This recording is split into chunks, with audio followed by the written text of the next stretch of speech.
Temperature అనగా శరీర ఉష్ణోగ్రత. శరీర ఉష్ణోగ్రత అంటే మన శరీరంలో ఉన్న వేడి స్థాయి.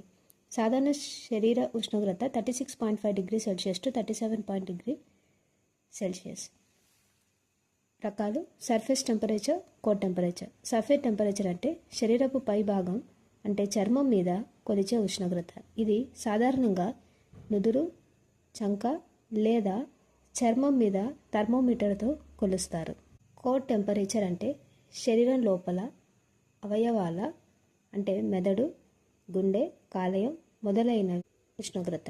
ఇది శరీరానికి సంబంధించిన నిజమైన ఉష్ణోగ్రతగా పరిగణిస్తారు మరియు అత్యవసర వైద్యంలో చాలా ముఖ్యం. నార్మల్ టెంపరేచర్ సాధారణ ఉష్ణోగ్రత, లో టెంపరేచర్ ఆర్ హైపోథర్మియా తక్కువ ఉష్ణోగ్రత చలివేడి లోపం, ఫీవర్ ఆర్ హై టెంపరేచర్ జ్వరం లేదా అధిక ఉష్ణోగ్రత, లో గ్రేడ్ ఫీవర్ తక్కువ స్థాయి జ్వరం, మోడరేట్ ఫీవర్ మధ్యస్థ జ్వరం, వెరీ హై ఫీవర్ అత్యంత తీవ్రమైన జ్వరం.